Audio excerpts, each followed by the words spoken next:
Naam, soleta kabisa mpenzi mtazamaji huko uliko, natumai ubuheri wa afya. Ikiwa ni Alhamisi saa 1 jioni tayari kuarifu yote tuliyoyapa kipaumbele ndani ya Dira Hope TV jioni leo.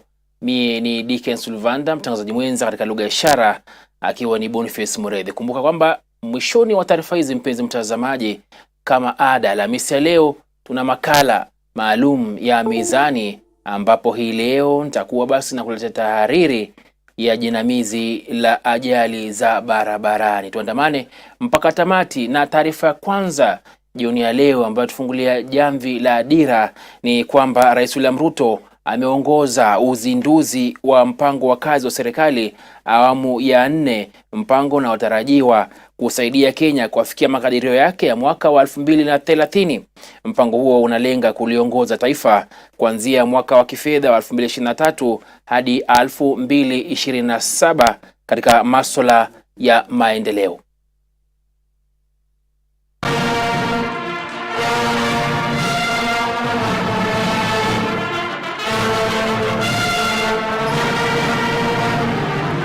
Rais William Ruto amesema serikali yake italipa kipaumbele suala la kuimarisha uchumi wa taifa na uundaji wa nafasi za ajira, na kusema kuwa serikali yake itaajiri takriban Wakenya bilioni 1.2 kabla ya mwaka wa 2027 kulingana na mpango wa kazi wa awamu ya 4 ambao umezindua leo katika ikulu ya rais jijini Nairobi. Aidha, rais amesema kuwa mpango huo utaelekeza serikali kufikia matarajio ya Wakenya, huku akiwaomba viongozi wote wa serikali kushirikiana ili kuhakikisha kuwa wanatimiza malengo yote ya mpango huo. The fourth medium term plan 2023-27, ladies and gentlemen, is an instrument that we will use as a whole of government to deliver on the aspirations that the people of Kenya expect of all of us. I want to urge every member of the executive, members of the legislature, friends in the judiciary, to work collaboratively, to work together, build synergy, to make sure that we deliver on this plan, knowing very well that all of us are serving the Kenyan people together. The fourth medium term plan, therefore, ladies and gentlemen, 2023-2027 is now officially launched. And I thank you.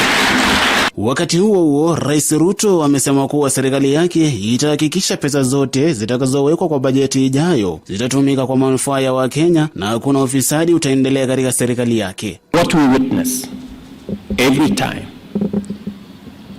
in some instances, corruption is budgeted into our budget cycle. People budget things that they know will not go to the people of Kenya. I will be spending time tomorrow with our treasury to make sure that with a tooth comb we eliminate anything that will not go to benefit the people of Kenya in our budget.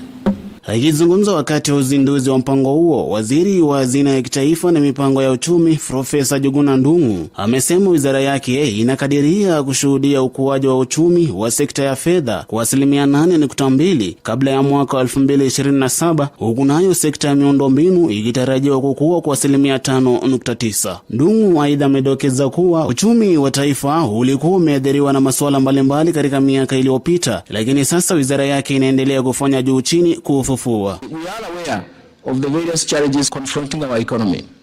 The main ones include external negative shocks that have affected especially the inflation in the last couple of months, especially in 2023 and other years of the 2024.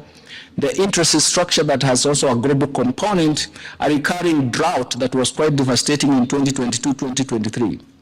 All these have affected economic management and slowed economic recovery. But we are seeing economic recovery towards the end of 2023 showing some signs of sustainability, of strong recovery, but also sustainability. Mpango huo wa muda unatarajiwa kusaidia taifa la Kenya katika masuala ya maendeleo katika mwaka wa fedha wa 2023 hadi mwaka wa 2027 katika jitihada za kufikia makadirio ya mwaka wa 2030. Our President, His Excellency Dr. William Samoei Ruto, our Deputy President. Nikiripotia Dira, mimi ni Nicholas Kivite. Mpenzi mtazamaji, serikali inafanya mageuzi katika sekta ya kibinafsi ya kuajiri watu, ukipenda private recruitment agencies, ambayo imekumbwa na lawama za kuwapotosha wanaotafuta kazi humu nchini. Tayari katibu mkuu katika idara ya maendeleo ya kazi na ujuzi Shadrack Mwadime ametangaza kubuniwa kwa kamati ya uhakiki ili kuanza na kuendeleza shughuli hiyo.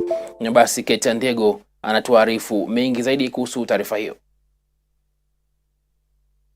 Katibu mkuu katika idara ya maendeleo ya kazi na ustadi Shadrack Mwadime amezuru kaunti ya Garissa alikotangaza azma ya serikali kulainisha sekta za ajira za kibinafsi. Hii inafuatia visa vya utapeli ambavyo vimewaacha Wakenya wengi na vilio, baadhi hata wakipoteza maisha yao. Kamati inayoongozwa na afisa mkuu kutoka ofisi yake imebuniwa kushughulikia masuala kama vile biashara haramu ya kusafirisha binadamu na kashfa kwa jumla ndani ya mashirika ya uajiri. Akizungumza baada ya kukutana na Kamishna wa kaunti ya Garissa Mohamed Mwabuzo alisisitiza haja ya kuwalinda vijana dhidi ya kutumiwa vibaya na mashirika ya ajira. We don't want our young people to be exploited negatively, and therefore we've been extremely firm on that. And indeed, one way of assuring our young people that the program that we have is secure is we advise them to access the National Employment Authority website. Those PRAs that are in red ink should be avoided as much as possible, because their performance is still wanting, and we have not given them the green light to continue doing the recruitment. But those that are in black ink have been vetted, and we are 100% sure that what they are doing is in accordance with the law. So we'll encourage young people then to access the website and see the job orders that have been uploaded in the National Employment Authority Integrated Management System. As it is currently, we have about 260,000 jobs. Zaidi ya hayo, alifichua kuwa serikali imeanzisha mpango wa uhamiaji wa wafanyikazi, akibainisha mazungumzo yake hivi majuzi nchini Ujerumani. Sehemu ya kwanza ya mazungumzo na maafisa wa Ujerumani ilifanyika wiki 2 zilizopita, na sehemu ya pili itafanyika hivi karibuni ili kuwezesha nafasi za kazi kwa vijana Ujerumani. As government, we have embarked on a labor migration program. 2 weeks ago, I was in Germany in the first round of negotiations that we were having with the Federal Republic of Germany. The government officials from Germany will be coming to Kenya for the second round of negotiations sometime mid-April, and we hope that by June we'll be able to sign a bilateral labor agreement with the Republic of Germany to ensure that our young people are able to access the job opportunities opening up there in a structured way. Akizungumzia changamoto ya utoaji wa pasipoti, katibu huyo alifichua kuwa idara yake kwa ushirikiano na idara ya uhamiaji itaweka kipaumbele utoaji wa pasipoti kwa wale wanaohamia nje kwa nafasi za kazi. We'll be able to get the service of, the Ministry of Health in terms of getting the medical examination certificate that one requires. We'll be able to get the services of the National Employment Authority all in one place, so that they don't have to move from one place to another to access, these services. Other than that, we have a labor migration desk also at the Jomo Kenyatta International Airport. And the object is to curtail human trafficking and human smuggling that has been going on. So before one goes abroad, attestation will have to be carried out. Serikali imepunguza idadi ya mashirika ya uajiri kutoka mashirika 1,000 hadi 500. Vilevile nafasi 260 za kazi kote duniani zimetambuliwa ili kutengeneza nafasi zaidi za kazi salama kwa vijana nchini. Nikiripotia Dira ya Hope TV, langu jina ni Kate Ndego.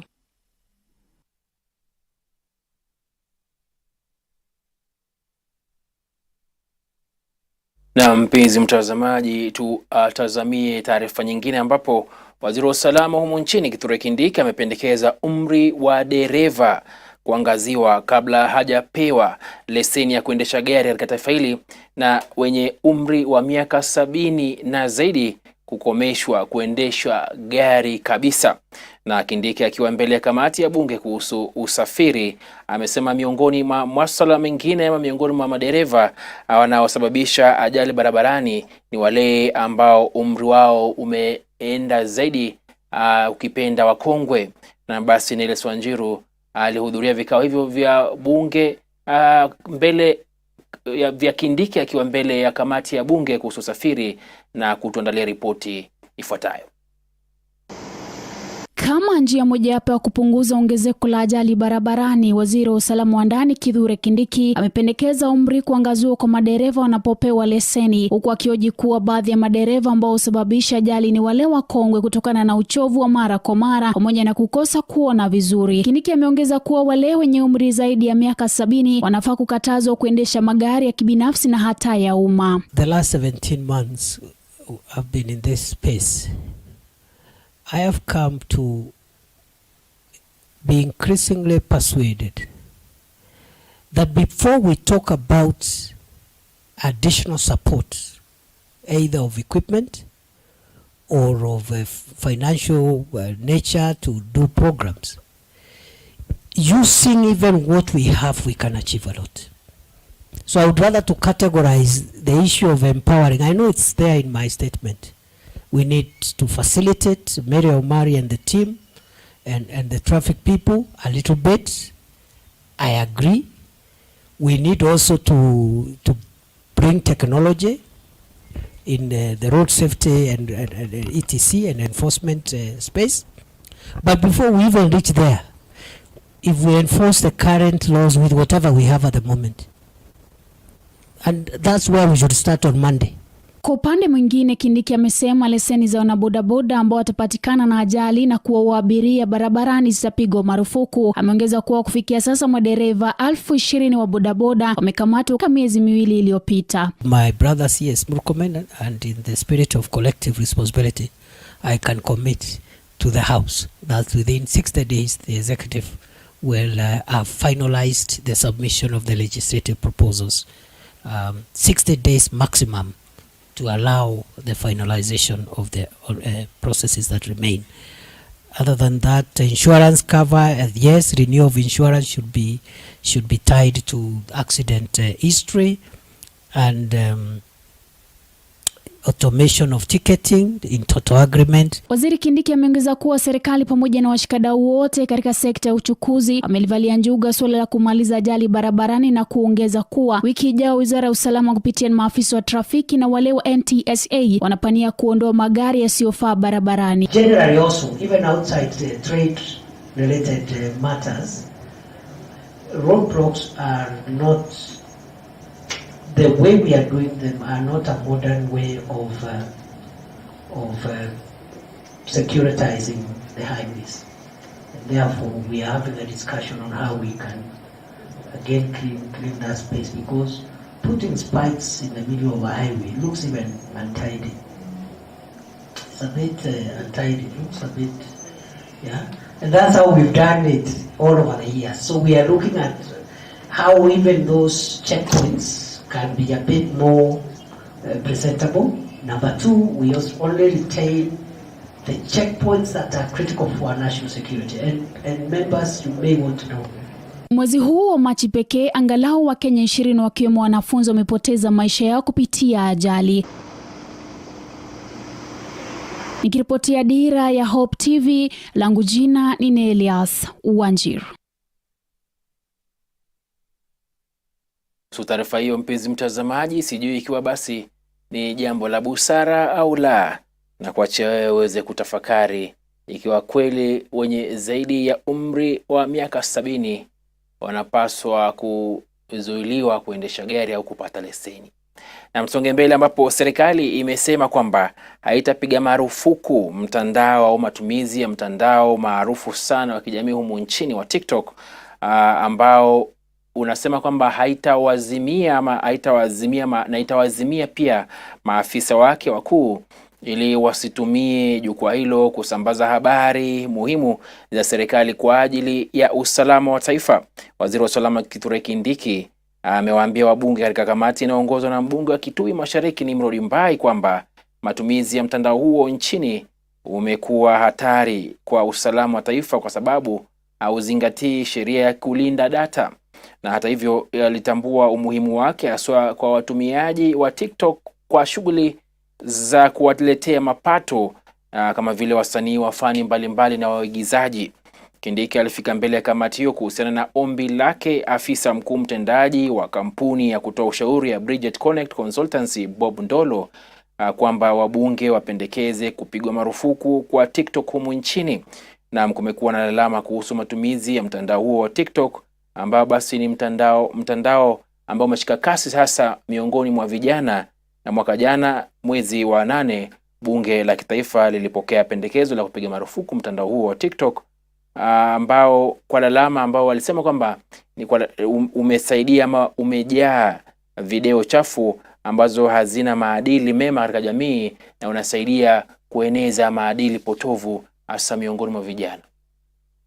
Serikali imesema haitapiga marufuku matumizi ya mtandao wa kijamii wa TikTok nchini humu, ila itawazima maafisa wake wakuu ili wasitumie jukwaa hilo kusambaza habari muhimu za serikali kwa sababu za kiusalama. Waziri wa usalama wa ndani Kithure Kindiki amewaambia wabunge katika kamati inayoongozwa na mbunge wa Kitui Mashariki Nimrod Mbai kuwa matumizi ya mtandao huo nchini umekuwa hatari kwa usalama wa taifa kwa sababu hauzingatii sheria za kulinda data. Hata hivyo, alitambua umuhimu wake haswa kwa watumiaji TikTok kwa shughuli za kuwaletea mapato kama vile wasanii wa fani mbalimbali. Kindiki alifika mbele ya kamati hiyo kuhusiana na ombi la afisa mkuu mtendaji wa kampuni ya kutoa ushauri ya Bridget Connect Consultancy Bob Ndolo kwamba wabunge wapendekeze kupigwa marufuku kwa TikTok nchini. Kumekuwa na lalama kuhusu matumizi mabaya ya mtandao huo, na mwaka jana mwezi wa 8 bunge la kitaifa lilipokea pendekezo la kupiga marufuku mtandao wa kijamii huo wa TikTok kwa lalama kuwa umejaa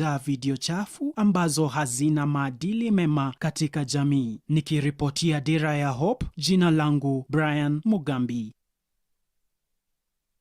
Na mpenzi mtazamaji, mahakama kuu humu nchini imekataa kusitisha ombi ama utekelezaji wa sheria ya nyumba za bei nafuu iliyotiwa saini na Rais William Ruto mapema juma hili. Badala yake, Jaji Chacha Mwita ameagiza maombi kuhusu swala ama kesi hiyo itolewe kwa pande zote mara moja kabla ya kusikilizwa kwake mnamo Mei 16 mwaka huu.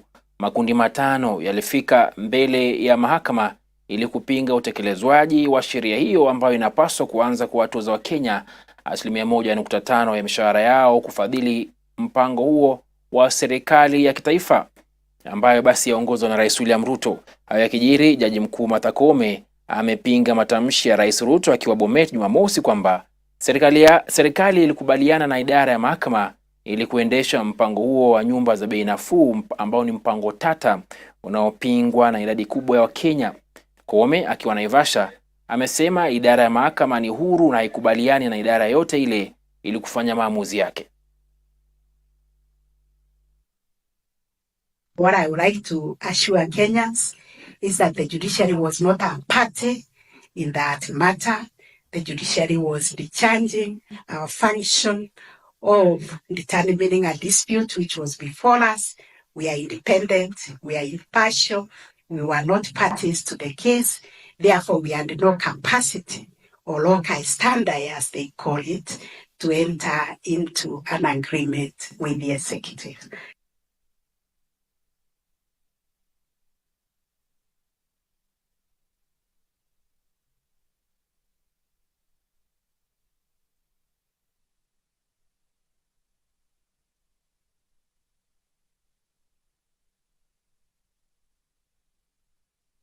Na mpenzi mtazamaji, tukisonga mbele ni kwamba serikali imetangaza mipango ya kuzindua mpango mpya utakaowezesha kutoa huduma za mafunzo kwa huduma ya vijana wa taifa humu nchini ukipenda NOS ili kugatuliwa.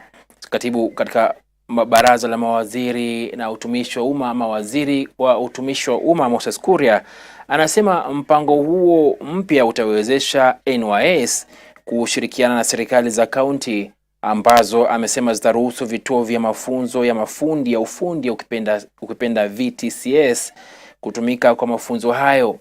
Kwenye kikao na wanahabari baada ya kukutana na gavana wa Uasin Gishu Jonathan B, Kuria alibainisha kuwa serikali itaimarisha vifaa katika vituo hivyo vya elimu vya kiufundi huku kaunti zikitarajiwa kuimarisha miundombinu ili kuwezesha vijana hao kufanya mafunzo katika maeneo gatuzi.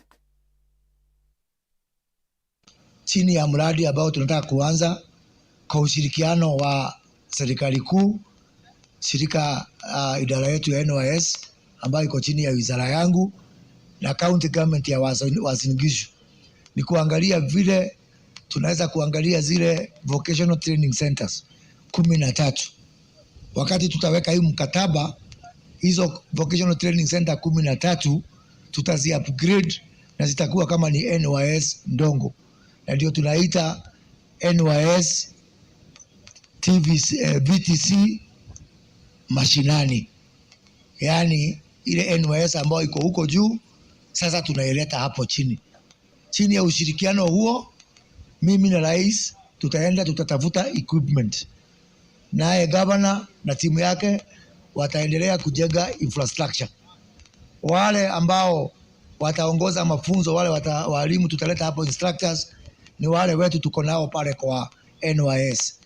Pia hizo vocational training centers 13 tukishawahi kuzichukua chini ya huu mradi, tutazifanya zikuwe ile digital hubs ya kufanya kazi, sio tu kwa wanafunzi ambao watakuwa katika hizo chuo 13, bali pia ni vijana hapa Uasin Gishu ambao wataweza kuingia pale na kufanya kazi digital jobs na waweze kujisaidia. Mtazamaji, kundi la kwanza la maafisa wa afya mashinani ukipenda CHPS ambao ni 400 wamekamilisha mafunzo ya msingi ya kuboresha afya ya kinywa iliyozinduliwa wakati wa maadhimisho ya siku ya afya ya kinywa duniani mwaka huu ambayo iliadhimishwa katika uwanja wa Ndumberi, kaunti ya Kiambu. Mpango wa mafunzo ya maafisa hao iliyowezeshwa na chama cha kitaifa cha kushughulikia masuala ya meno ukipenda KDA kwa ushirikiano na kampuni ya Mars Wrigley na washirika wengine, iliwapa maafisa hao ujuzi na maarifa muhimu ili kukuza afya ya kinywa katika jamii zao. Kupitia mafunzo hayo, KDA na Mars Wrigley walisisitiza umuhimu wa kujenga uwezo wa maafisa wa afya katika jamii kutambua jukumu muhimu wanalofanya ili kuendeleza mipango ya afya mashinani. Maafisa hao wapya waliofuzu watasaidia kukuza afya ya kinywa katika jamii. In Kenya, Oral Health Survey 2015 revealed that 98.1% of the adult is gum disease, while 46.3% on age 5 years old with dental caries. This country is also seeing a rising burden of dental fluorosis, with 41.4% of the children being affected. This prevalence is expected to have risen with the increased consumption of groundwater from the boreholes and due to... Our purpose at Mars Wrigley is to inspire moments of everyday happiness, and this goes hand in hand with the oral health mandate of a happy mouth is a happy body. Not to forget that today we also celebrate International Happiness Day, and this is also very important for us at Mars Wrigley. So we have to prioritize our oral health for overall well-being and happiness. It is really easy. Simple habits like brushing, flossing, and chewing sugar-free gum can significantly improve your oral health well-being. Naomba ya kuwa mambo ya madaktari ishughulikiwe so that we can train more dentists. Sasa tumetoka NHIF tunaenda SHIF na Hatuwezi train hawa watu wote and we plan to go to the entire country and we don't have a benefits package for dental services. It is important that the benefits package for dental services is comprehensive, focusing on preventive and promotive health, so that we are able to reduce the people who are getting to the curative side of oral health. Na mpenzi mtazamaji, tuangazie tanzia ambapo kamishna wa kaunti ya Lamu Luis Rono ameaga dunia katika hospitali moja mjini Bomet. Akithibitisha kisa hicho, kaimu kamishna wa Lamu Charles Kitheka amesema afisa huyo alikuwa akifanyiwa operesheni lakini akafariki. Rono aliwahi kuhudumu kama naibu kamishna wa Lamu Magharibi kabla ya kuhamishwa hadi sehemu nyingine na kisha kupandishwa cheo na kurudishwa tena Lamu mwaka 2023 kama kamishna wa kaunti hiyo, jukumu ambalo alitekeleza hadi kifo chake. Atakumbuka kwa kupigana vita vikali dhidi ya ugaidi, akilenga makundi ya Al-Shabaab waliokuwa wakiitesa Lamu.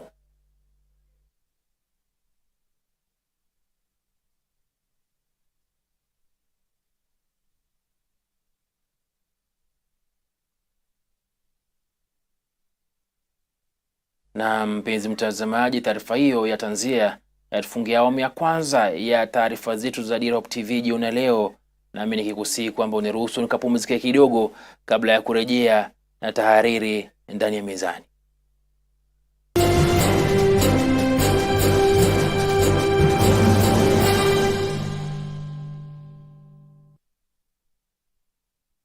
Thank you for choosing Hope TV, the channel that brings you hope, entertainment, and inspiration. We value you and would like to serve you better.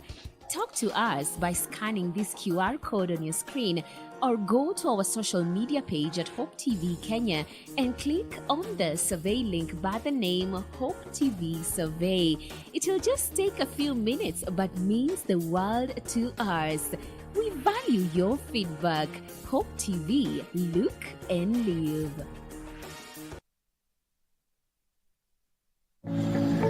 This week on Adam's Cave. The moment I said that, one of the professors got up and said, "That's the man we are waiting for." Oh, that's so nice. And so they gave me this position. And that has been the beginning of my trajectory in the professional circle. Dr. Kwesi Atakra. I always try to balance my professional work with my ministry work. And for me, that is a hallmark of success. Amen. Obviously, you spend a lot of time flying between all these 3 continents or 4 continents. How does this impact your family? Dr. Kwesi Atakra, the chair for Center for Biblical Transformation, takes us through this insightful conversation on For God and Continent. That's this Friday at 7:20 p.m. Thank you for choosing Hope TV, the channel that brings you hope, entertainment, and inspiration. We value you and would like to serve you better. Talk to us by scanning this QR code on your screen or go to our social media page at Hope TV Kenya and click on the survey link by the name Hope TV Survey. It will just take a few minutes but means the world to us. We value your feedback. Hope TV, look and live.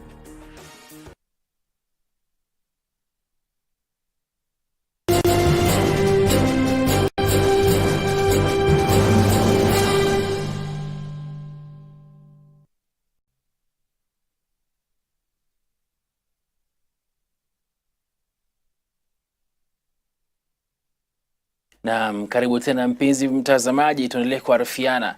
Kama jinsi nilivyokueleza hapo awali, nikakudokezea kwamba leo katika mizani tunatahariri kuhusu swala au jinamizi la ajali ya barabarani, na tayari mpenzi mtazamaji nipo hapa ili kuweza kukuarifu tu ambayo nimeandaa kwa ajili yako.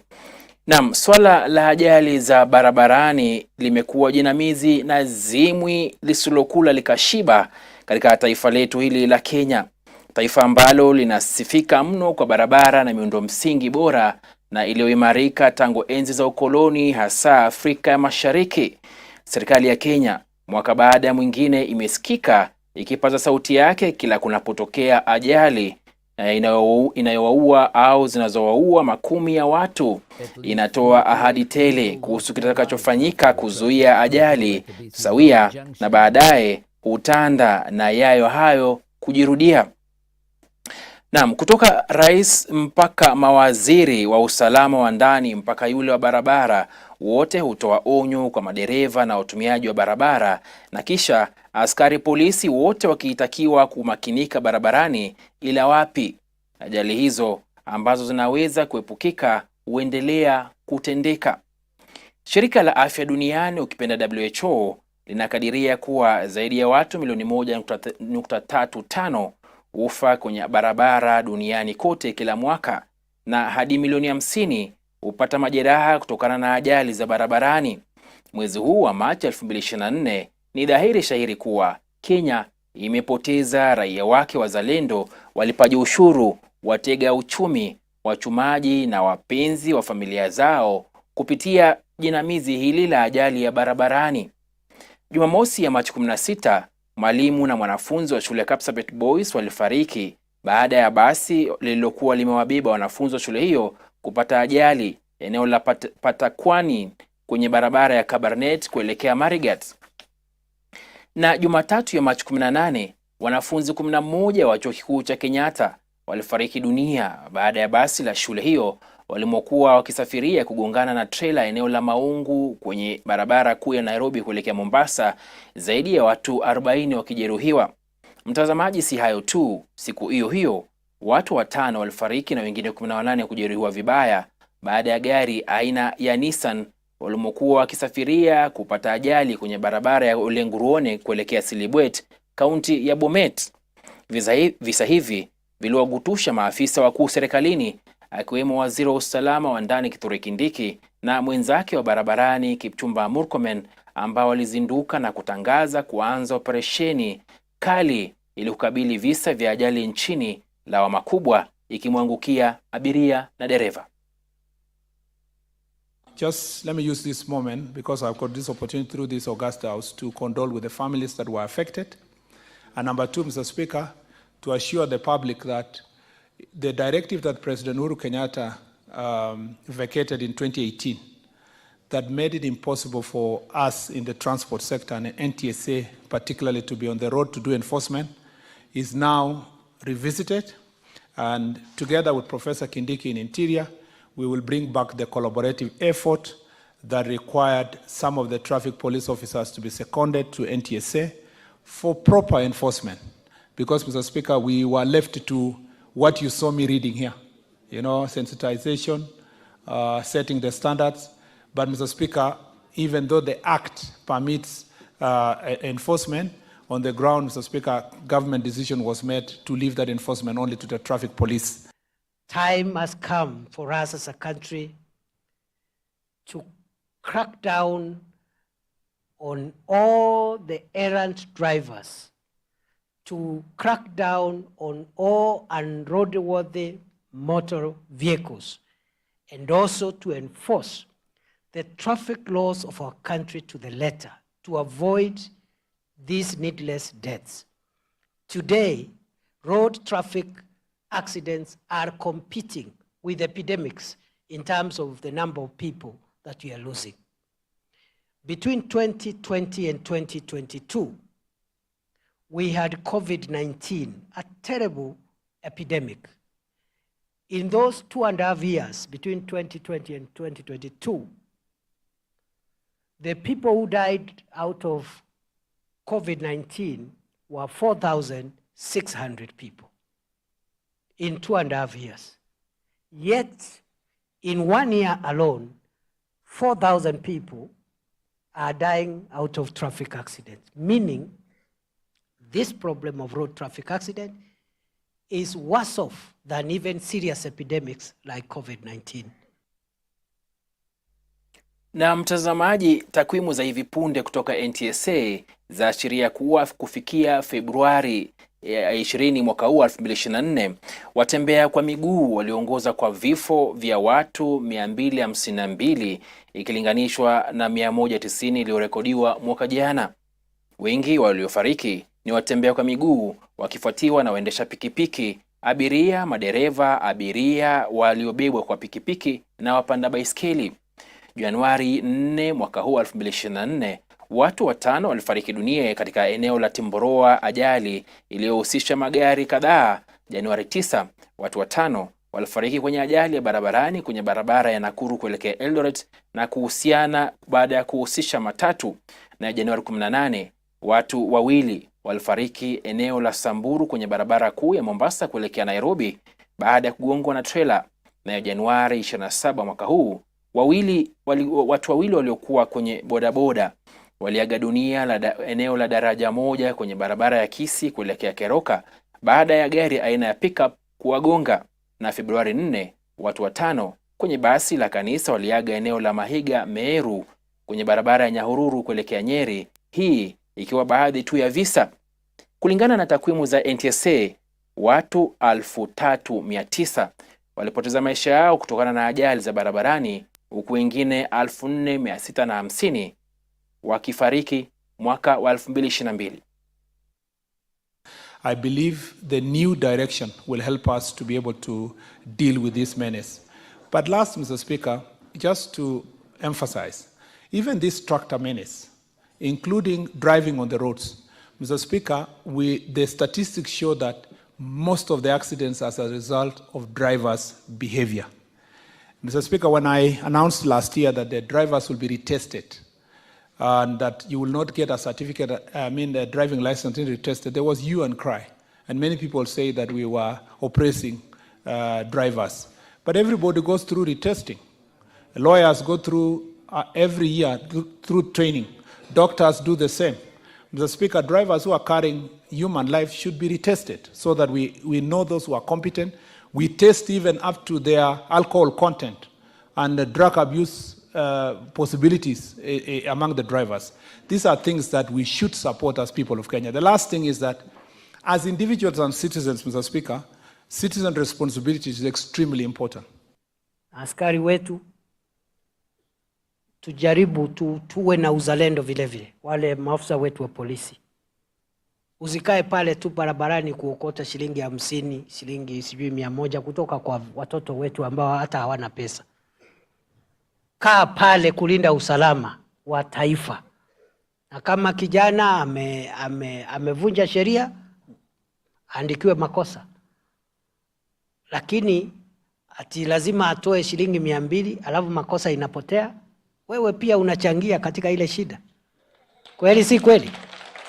Yeah. If you are a law enforcement officer and instead of booking someone who has broken traffic laws, you ask them to give you I don't know how much money, and then the mistake, the offense disappears. Na mtazamaji, kulingana na halmashauri ya NTSA, ajali nyingi hutokea kwenye barabara kuu ya ukanda wa kaskazini inayounganisha Mombasa na eneo la Malaba, ambayo husababisha asilimia kubwa ya vifo. Nazo barabara 5 katika kaunti ya Nairobi zinachangia asilimia 36 ya ajali mbaya kote nchini. Barabara hizo zikiwa ni Thika Super Highway kunradhi, Outer Ring Road, barabara ya Mombasa kuelekea Nairobi, Eastern Bypass na Northern Bypass. Nchini Kenya, kama ilivyo katika nchi nyingine za kipato cha chini na cha kati, tatizo la usalama barabarani limesemekana na washikadau kwamba limechangiwa na ongezeko la idadi ya watu na magari, hali ambayo imesababisha kuongezeka kwa trafiki, miundo msingi ikiendelea kusalia vivyo hivyo. Hivyo basi kuongeza visa vya ajali barabarani kila kuchao. Yote 9-10, mpenzi mtazamaji, ni jukumu la serikali kuhamasisha raia wake umuhimu wa usalama barabarani na kutumia vyombo husika ili kuadhibu wote wanaokiuka sheria za barabarani bila ya ubaguzi. Naam, ndiyo tahariri ya Mizani hii leo, mpenzi mtazamaji. Mie nimekuwa wako Dickens Luvanda, na mtangazaji mwenza katika lugha ya ishara amekuwa ni Boniface Muredhi.